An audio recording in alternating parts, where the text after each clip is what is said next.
On va terminer ce chapitre par une petite partie sur les différentes applications de ces particules, ces mouvements de particules chargées, notamment pour faire ce qu'on appelle des accélérateurs de particules.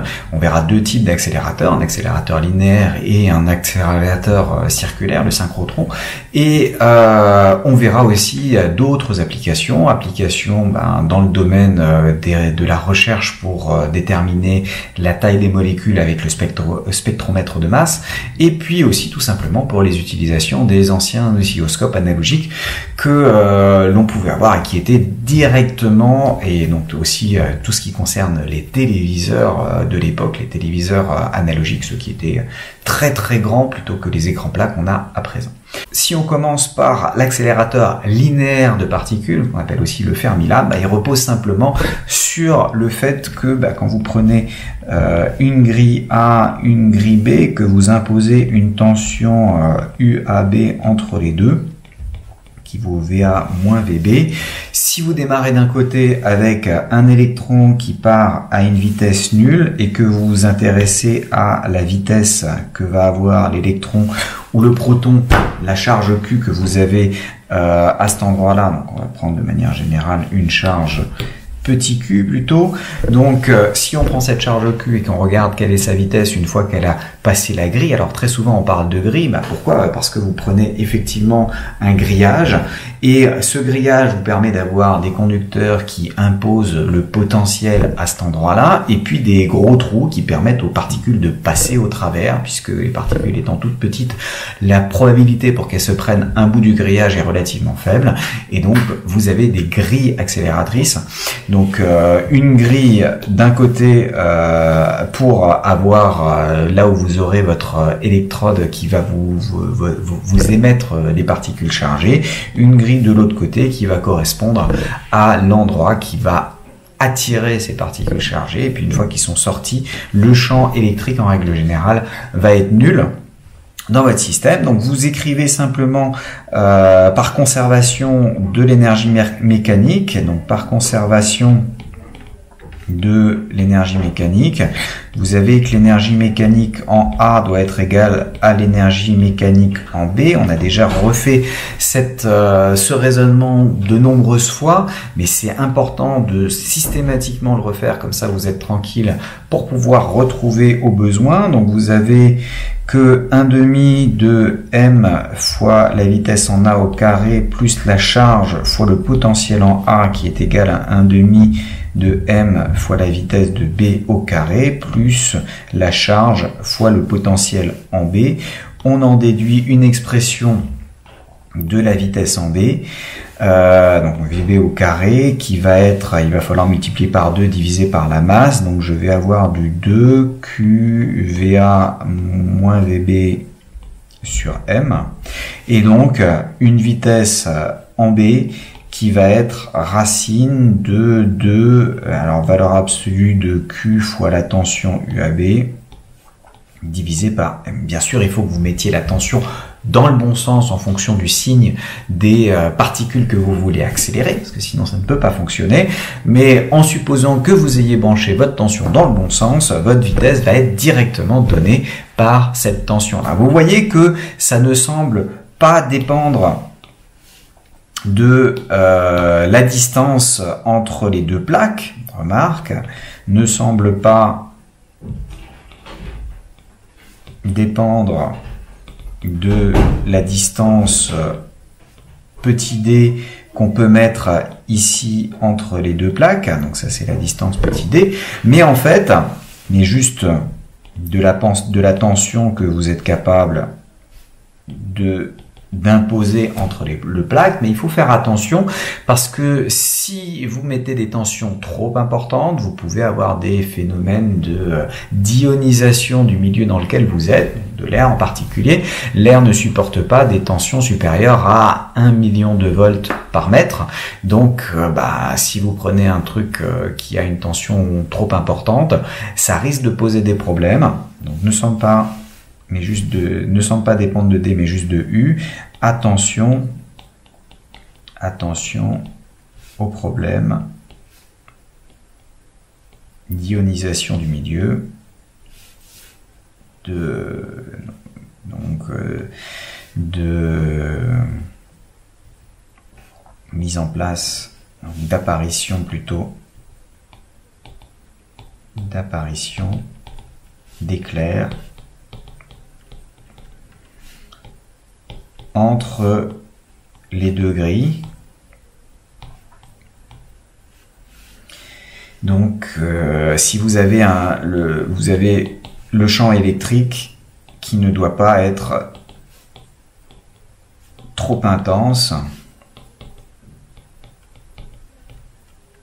sinon ça va être dangereux d'utiliser le matériel et vous ne pourrez pas vous en approcher, et donc il faut éviter au maximum de faire ça. Alors pour éviter ce genre de choses, ce genre de désagréments, ce qu'on va faire, c'est pas forcément avoir des tensions trop importantes, puis aussi il faut réussir à obtenir la tension de 50 mégavolts dont on parlait dans la partie précédente pour obtenir des vitesses qui s'approchent de la vitesse de la lumière pour les protons. C'est pas forcément facile d'avoir ça et de demander ça directement à EDF. Ils vont pas vous fournir de manière simple une tension aussi importante. Donc pour pallier à ce problème-là, la solution, enfin une des solutions, ça va être de mettre des cages et des accélérations qui se font uniquement entre deux cages. Donc vous mettez plusieurs cages comme ça à la suite. Alors on va expliquer tout de suite pourquoi est-ce que ces cages vont devoir avoir des tailles qui augmentent au fur et à mesure. C'est parce que vous allez mettre une source de tension ici, et cette source de tension, alors il y a une partie qui va être accrochée une cage sur deux dans ce sens-là. Ça va être une source de tension alternative, et puis vous avez une autre partie qui va être accrochée dans ce sens-là, ce qui veut dire que la différence de potentiel, vous aurez là, toute la cage va être au même potentiel. Pareil pour celle-ci.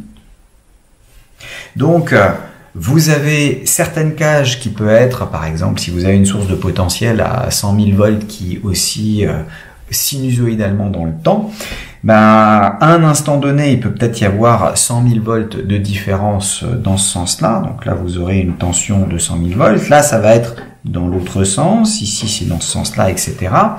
Et si la particule que vous avez envoyée met exactement une demi-période à traverser votre zone qui est ici, qu'on va appeler une cage de Faraday, parce que comme vous êtes entièrement entouré par un système qui est au même potentiel, à l'intérieur il n'y a pas de champ électrique. On peut démontrer ça, et vous le ferez vraisemblablement l'année prochaine dans le cours d'électrostatique.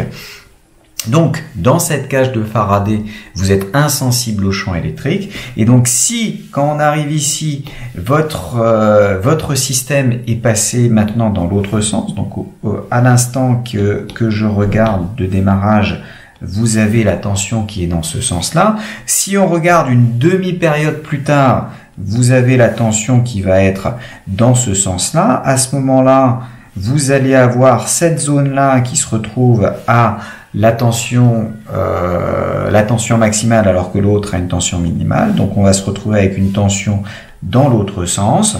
Vous voyez que le temps que cette particule se déplace à l'intérieur de sa cage de Faraday, elle se retrouve, donc avant, au départ, on avait une accélération qui allait dans le bon sens. Quand elle arrive ici, elle se retrouve de nouveau avec une accélération dans le bon sens.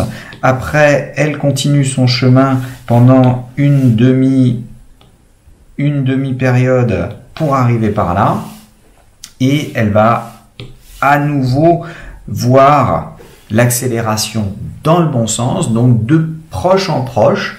Chaque fois qu'elle va passer d'une cage de Faraday à l'autre, elle va se prendre une accélération, et elle va se prendre autant de kiloélectronvolts qu'il y a. Si j'avais du 100 000 volts, elle se prend du 100 kiloélectronvolts d'énergie à chaque fois. Donc vous allez avoir une augmentation de l'énergie cinétique de votre particule. Donc, si on regarde l'énergie cinétique en fonction de la position, par exemple, X, le long de votre accélérateur. Vous allez avoir une augmentation, on était à une vitesse relativement faible au début. Ensuite, ici, vous avez une augmentation de l'énergie cinétique qui est due à ce passage-là.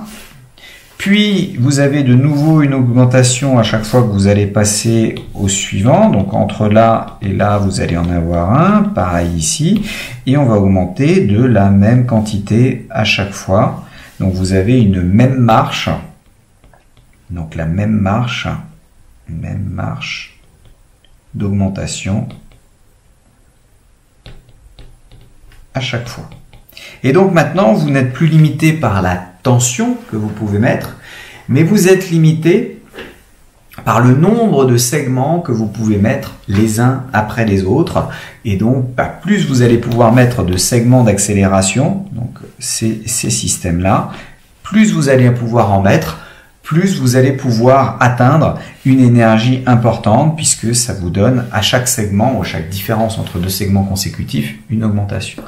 Alors vous pouvez vous dire, et puis on fera un petit exercice où justement on essaye de calculer ça, que la taille de ces segments augmente au fur et à mesure, c'est vrai, mais ces segments vont avoir au bout d'un moment une taille qui va être quasiment constante, parce que quand votre énergie a dépassé l'énergie pour atteindre le tiers de la vitesse de la lumière, votre vitesse va augmenter, mais de manière de moins en moins importante, à cause de la relativité qui dit qu'on ne peut pas dépasser la vitesse de la lumière. On gagne de l'énergie, toujours la même quantité d'énergie, mais ça nous approche de la vitesse de la lumière, mais on ne fait que tendre vers cette vitesse de la lumière. Résultat, vous allez pouvoir avoir des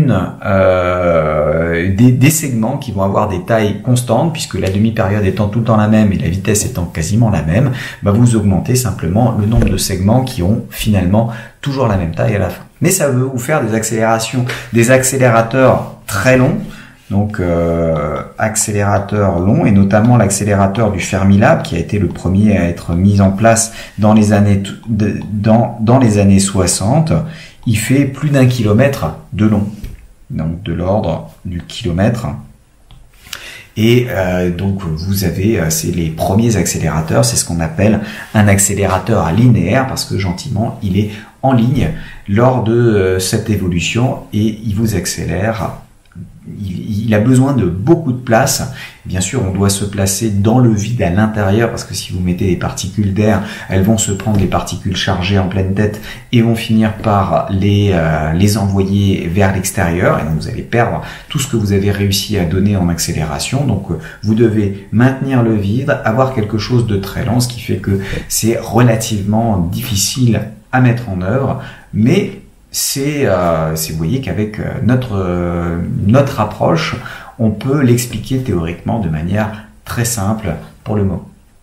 Voici une petite animation flash, dont vous trouverez le lien dans la description si ça marche toujours sur votre ordinateur, qui vous permet de tester et visualiser ce qui se passe dans un accélérateur. Donc vous avez l'accélérateur de particules avec les différentes cages de Faraday qui sont reliées pour moitié à la partie haute du générateur et pour moitié à la partie basse, de fait, pour produire un champ électrique qui va être systématiquement soit vers la droite, soit vers la gauche en alternance. Quand vous vous débrouillez pour lancer une première particule sur votre système, au moment où elle sort, elle va arriver avec un certain déphasage au niveau de la première interface, et là on s'est débrouillé pour qu'à chaque fois elle arrive pour un maximum. Comme les tailles sont adaptées pour que vous ayez exactement le bon nombre d'augmentation de vitesse, eh bien, on a une vitesse maximale. Si on se débrouille pour que justement le déphasage ne soit pas le bon, vous voyez que l'accélérateur ne marche plus correctement, donc il ne va accélérer que les particules qui vont être relativement bien lancées, donc avant la vague. Vous voyez que celle-ci, elle s'accélère effectivement, mais elle finit par ralentir un petit peu. On va voir ça en prenant le curseur bien avant la vague. Et là, on a l'accélération avec l'augmentation de l'énergie, mais à chaque fois, la particule arrive légèrement en retard et finit par avoir une énergie qui augmente un petit peu moins sur la fin. Alors on peut aussi s'amuser à lancer plusieurs particules en même temps avec un décalage. Et là on voit comme les particules sont lancées avec un léger décalage systématiquement l'une par rapport à l'autre. Certaines sont effectivement accélérées alors que d'autres ne vont pas du tout l'être, voire même vont être ralenties et vont rester coincées à l'intérieur de l'accélérateur. Donc